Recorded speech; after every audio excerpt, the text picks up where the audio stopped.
Hello guys, welcome back to my YouTube channel Gyan Vani. आज इस video में हम लोग कवर करेंगे types of plans. Last lecture में हम लोगों ने देखा था importance and objectives of planning. So इस वीडियो में हम लोग समझेंगे कि प्लानिंग के कितने टाइप्स होते हैं। So let's start the session. Types of plan, basically plan दो तरीके के होते हैं, that is standing plans and single use plans. ठीक है, तो स्टैंडिंग प्लान्स में कौन कौन से प्लानिंग आती है? Objectives and goals, strategy, policy, procedure, rules and methods. ठीक है, एंड सिंगल यूज प्लान में क्या क्या आता है? Program and budget. देखो नाम से समझ में आ रहा है single use plans. Single use का मतलब होता है जो प्लानिंग एक बार आपने बना ली है, उस प्लानिंग को आप दोबारा यूज नहीं कर सकते। ठीक है, तो वो दो चीजें क्या क्या है इसमें? Program and budget. और स्टैंडिंग प्लान्स वो प्लान्स होते हैं जो रिपीटेडली यूज किए जाते हैं। ठीक है, जब भी कोई जरूरत पड़े तो उनका आप मॉडिफाई करके उसको दोबारा यूज कर सकते हो। उसमें क्या क्या चीजें आती हैं? Objectives and goals, strategy, policy and procedures. So इसको हम डिटेल में देखते हैं। To provide guidelines to the managers for taking decisions and solving problems, there are various kinds of plans. ठीक है, जब देखो ऑर्गेनाइजेशन में कोई भी मैनेजर्स होते हैं, अगर उनको कोई प्रॉपर डिसीजंस लेना होता है, प्रॉब्लम सॉल्व करने होते हैं, तो उसके लिए बहुत सारे प्लान्स बनाए जाते हैं। और यही जो प्लानिंग होती है वो डे टू डे अफेयर्स में इनका हेल्प करती है in regulating the work behaviour of the subordinates. So there are various types of plans are grouped into two categories. दो कैटेगरीज में प्लान्स को बांटा गया है, that is standing plan and single use plans. First है आपका standing plans. क्या होते हैं ये? Standing plans are those plan which is used again and again whenever a particular situation arises. देखो ये ऐसे प्लान्स होते हैं ना जो आप बार बार यूज कर सकते हो अगर कोई भी सिचुएशन अराइज हो रही है। ठीक है, so it is design to make sure that internal operations of an enterprise run smoothly. ये इस हिसाब से डिजाइन किए जाते हैं जिससे जितने भी इंटरनल ऑपरेशंस है वो स्मूथली रन हो सके। ठीक है, so these plans are develop once but are design to be used over the years. एक बार बन जाते हैं लेकिन सालों तक इनका यूज किया जा सकता है। And it is generally developed in such a manner that it can be modified when needed. और ये इस हिसाब से प्लान बनाए जाते हैं कि भाई जब भी जरूरत हो तो इन प्लान्स को हम दोबारा मॉडिफाई कर सकें।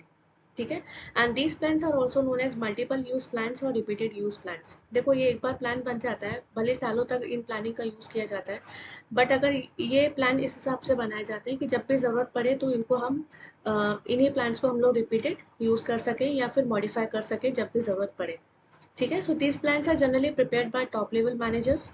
ये जो प्लान्स बनाए जाते हैं स्टैंडिंग प्लान्स, ये टॉप लेवल मैनेजर्स के द्वारा बनाए जाते हैं। So standing plans include objective and goals, strategy, policy, procedure, rules and methods, and the following are explained below. So इनको हम डिटेल में देख लेते हैं।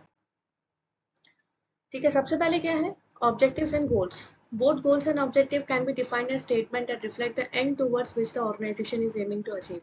ठीक है, देखो ऑब्जेक्टिव्स हो या गोल्स हो, फाइनली इनका मतलब क्या होता है? जो ऑर्गेनाइजेशन को अचीव करना है। ठीक है, so how there are significant differences between the two, दोनों में थोड़ा थोड़ा सिग्निफिकेंट डिफरेंस है। क्या है?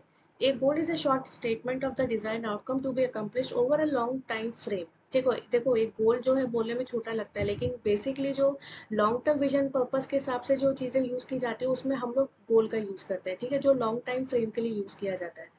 ठीक है, usually 3 to 5 years, and it is a broad statement that focus on the desired results. और उसी का अपोजिट क्या होता है? ऑब्जेक्टिव्स। ऑब्जेक्टिव्स क्या होते हैं? शॉर्टर पीरियड के लिए यूज किए जाते हैं कि जो हमारा गोल्स है वो एट द एंड अचीव हो सके। ठीक है, तो ये क्या होते हैं? Specific actionable target that needed to achieve within a smaller time frame and such a year और लेस। जो 1 साल से कम या 1 साल से उससे भी ज्यादा कम के लिए अगर आप कोई चीज सेट कर रहे हो तो उनको हम बोलते हैं ऑब्जेक्टिव्स। और बेसिकली अगर आप जो लॉन्ग टर्म पर्पज के लिए यूज कर रहे हो उनको हम बोलते हैं गोल्स। इसके एग्जाम्पल से समझते हैं, जैसे किसी भी कंपनी को प्रॉफिट मैक्सिमाइज करना है। ठीक है, लॉन्ग टर्म पर्पज के हिसाब से सोच रहा है, रेवेन्यू ग्रो करना है, एफिशिएंसी को बढ़ाना है। ठीक है, किसी को इंडस्ट्री लीडर बनना है एंड ब्रांड क्रिएट करना है। एंड ऑब्जेक्टिव्स का एग्जांपल क्या है? जैसे किसी कंपनी ने ऑब्जेक्टिव सेट किया to achieve goal of increasing revenue. Company can have an objective like at 3 new products by the end of October this year. ठीक है, अक्टूबर के एंड तक इस साल के हम लोगों को एक 3 प्रोडक्ट्स का न्यू प्रोडक्ट्स का लॉन्च करना है। तो ये हो गया आपका ऑब्जेक्टिव का एग्जाम्पल। ठीक है, नाउ बढ़ते हैं स्ट्रैटेजी। स्ट्रैटेजी क्या होती है? Is a high level plan design to achieve specific goals और objective under conditions of uncertainty. Strategy क्यों बनाते हैं? देखो अलग अलग कंपनी अपने अपने तरीके से स्ट्रैटेजीज बनाती है। ये क्या होते हैं? हाई लेवल प्लान होते हैं। ठीक है, so strategies are typically formulated based on analysis of internal strength and weakness as well as external opportunities and threat. आपने SWOT एनालिसिस के बारे में सुना होगा, strength, weakness, opportunity and threat. ठीक है, इन चीज़ों को ध्यान में रखते हुए, इंटरनली एंड एक्सटर्नली चीज़ों को ध्यान में रखते हुए स्ट्रैटेजीज इम्प्लीमेंट की जाती हैं, बनाई जाती हैं ऑर्गेनाइजेशन में, जो कि एक लॉन्ग टर्म पर्पज के लिए यूज़ की जाती है। ठीक है, and they offer for long term perspective. So in business it refers to comprehensive determining long term objective, adopting a course of action and allocation of resources. ठीक है, and an integrated plan which indicates the desired future of the organisation. तो अगर proper तरीके से strategy बनाई जाए organisation में, तो उसके लिए हम कह सकते हैं कि भाई एक ऑर्गेनाइजेशन एक लॉन्ग टर्म पर्पज के हिसाब से एक ब्लूप्रिंट तैयार कर रहा है। ठीक है, so it is very often set a proper strategy is a blueprint of an organisation, जिससे क्या है डिजायर्ड डेस्टिनेशन तक जो ऑर्गेनाइजेशन है, मतलब उसका जो फाइनली जो ऑब्जेक्टिव है या गोल है वो अचीव हो सके। ठीक है, now policy. Policy is a set of rules or guidelines for an organization and employees to follow in order to achieve a specific goal. आप लोगों ने जनरली ये टर्म सुना होगा कि हमारी ऑर्गेनाइजेशन की तो ये पॉलिसी है, ये चीज़ें इसके अंतर्गत आती है, ये चीज़ें इसके अंतर्गत आती है। तो हर एक ऑर्गेनाइजेशन की अपनी अपनी एक अलग अलग पॉलिसी होती है, जिसके रहते जो ऑर्गेनाइजेशन के जितने भी एम्प्लॉयज़ हैं या जितने भी लोग काम कर रहे हैं उसमें, तो उनको उस हिसाब से उस ऑर्गेनाइजेशन की पॉलिसीज़ को मानना होता है। ठीक है, so it also defines boundaries with in the decision can be made. ठीक है, ये बाउंड्रीज सेट करती है जिसके अंतर्गत जो ऑर्गेनाइजेशन जितने भी डिसीजन है वो लिए जाते हैं। So there are policies for all levels and departments in the organization. हर एक लेवल के लिए, हर एक डिपार्टमेंट के लिए पॉलिसीज बनाई जाती है, सेट की जाती है। So there are major company policies that are common for all customers, clients and competitors. जो मेजर कंपनी पॉलिसीज होती है, कॉमनली यूज की जाती है फॉर कस्टमर्स, जितने भी ऑर्गेनाइजेशन कस्टमर्स या क्लाइंट्स या कॉम्पिटिटर्स हैं। और जो माइनर पॉलिसीज होती है, जो इनसाइड जो लोग ऑर्गेनाइजेशन के अंदर काम कर रहे हैं, ठीक है, उनके लिए बनाई जाती है। So mainly contain minor details of information important to the employees. Now procedure. Procedure refers to a particular course of action in order to achieve the desired result. Basically, it is a series of chronological steps to be taken to perform an activity. देखो आप अगर कोई भी activity को follow up कर रहे हो, तो उस एक्टिविटी को कैसे फॉलो करना है, उसके लिए कुछ स्टेप बाय स्टेप एक प्रोसीजर होता है ना। अपन कहते हैं कि किसी भी चीज़ को अगर एक्टिविटी को फुलफिल करना है, एक्टिविटी को फॉलो अप करना है, तो उसके लिए सीरीज ऑफ स्टेप होना चाहिए। पहले एक स्टेप, देन दूसरा एक स्टेप, देन तीसरा एक स्टेप, तभी वो जाके जो एक्टिविटी है वो फुलफिल होती है। ठीक है, so it simplifies the work by eliminating unnecessary steps and bring uniformity of action. Procedures इसलिए बनाए जाते हैं कि आप कोई भी एक्टिविटी को परफॉर्म करो, उसको एक सीरीज ऑफ स्टेप को लेकर चलो। ठीक है, पहले आपने एक स्टेप फुलफिल किया, देन दूसरा, देन तीसरा। ठीक है, उससे क्या होगा, जितने भी अननेसेसरी स्टेप्स हैं वो आपको लेने नहीं पड़ेंगे, और ऑन टाइम आपको जो भी गोल है, जो ऑब्जेक्टिव है वो अचीव हो सकता है। ठीक है, सो प्रोसीजर्स में bring rigidity in the working of organisation by specifying the best way of doing it. Now rules. Rules are a set of directive or statement to do or not to do certain things, to behave or not to behave in a particular way. Rules क्या बताता है? देखो, हर organisation के अपने अपने rules and regulations होते हैं। कोई भी एम्प्लॉय अगर ज्वाइन करता है किसी भी ऑर्गेनाइजेशन को, या कोई भी मैनेजर्स है, या टॉप लेवल के मैनेजर्स हैं, या लोअर लेवल के मैनेजर्स हैं, डिपार्टमेंटली मैनेजर्स हैं, सबके लिए रूल बराबर होते हैं। ठीक है, सबको पता होता है कि हम इस ऑर्गेनाइजेशन में काम कर रहे हैं तो हमको ये रूल फॉलो करने हैं। ठीक है, तो रूल्स क्या होता है? रूल्स क्या बताते हैं? आपको ये काम करना है, ये काम नहीं करना है, ये चीज़ें आपको फॉलो अप करनी है, ये चीज़ें नहीं करनी है, एक्टिविटी आपको फॉलो करनी है, ये नहीं करनी। तो रूल्स क्या बताते हैं? रूल्स क्यों बनाए जाते हैं? देखो, एक पर्टिकुलरली एम्प्लॉयज़ का बिहेवियर को कंट्रोल करने के लिए, उसको मैनेज करने के लिए रूल्स बनाना बहुत ज़रूरी होता है। अगर रूल्स बनेंगे तो प्रॉपर तरीके से, डिसिप्लिन तरीके से काम ऑर्गेनाइजेशन में होगा। So every organization aims to operate in an orderly manner to regulate and control the working behavior of employees. क्यों बनाए जाते हैं? हर एक ऑर्गेनाइजेशन इसलिए रूल बनाती है जिससे जितने भी एम्प्लॉयज ऑर्गेनाइजेशन में काम कर रहे हैं उनका जो बिहेवियर है वो कंट्रोल हो सके और वो रेगुलर तरीके से काम कर सके। ठीक है, तो rules are form by the organisation and these are enforce to maintain. Organisation के द्वारा ही रूल बनाए जाते हैं और उसको मेंटेन करना भी कंपलसरी है।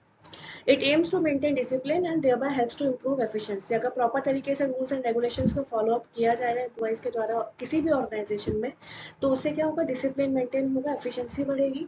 And any violation of the rule, और कोई भी अगर रूल्स को तोड़ता है तो उसके लिए भी जो एक्शंस है वो लिए जाएंगे।